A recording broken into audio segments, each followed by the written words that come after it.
আসসালামু আলাইকুম ভাই, স্যার। ভাই কই? স্যার কথা বলেন। আচ্ছা।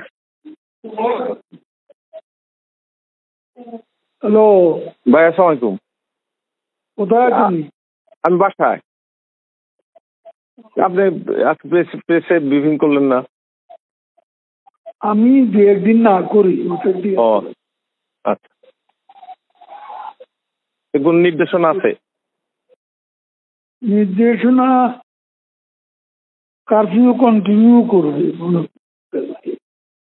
কার্ফের মধ্যে আমাদের প্রস্তুতি নেওয়া উচিত, আরো এর জন্য টাকা দরকার।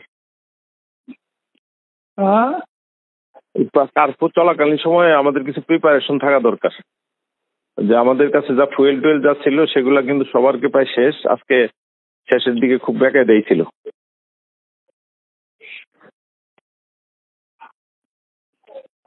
আর ওয়ার্ড পর্যায়ে সালমান তো বললেও পাঠাবে। প্রত্যেক ওয়ার্ড পর্যায়ে লোক রাখতে হইলে টাকা দিতে হবো। আর এমপি রে কেউ কেউ টাকা খরচ করে। ওয়ার্ড পর্যায়ে এমপি যারা আছে, বললো নানক ভাই এলাকায় টাকা খরচ করে, তারপর হচ্ছে নিখিলও টাকা খরচ করে, কিন্তু এই আরো অনেক এমপি আছে এগুলো ধারে কাছে খবর নেয় না। না, ও তো উল্টা টাকা চায়। ধানমন্ডির ফেরদৌস, আরাফাত এগুলো এলাকায় টাকা দিব তো দূরের কথা, টাকার টেলিফোনও ধরে না। আরাফাত পরে ওই যে আজকে হানিফ ভাইরে কিন্তু ওই আরাফাতের এলাকা দেখভাল করার জন্য দায়িত্ব দিছে। টাকা পয়সা লাগলে আপনি ওই খরচ করেন কইছে।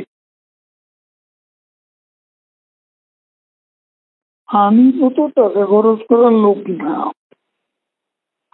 কি জানি কই চিন্তা হচ্ছে কর্মীরে চাইলে যে আমি কর্মীদেরও যারা ফোন করছে কইছে যে টাকা পয়সা হানিফ ভাই গেছে। ও পার্টি অফিসে কখনো 10 টাকা দিয়েছে?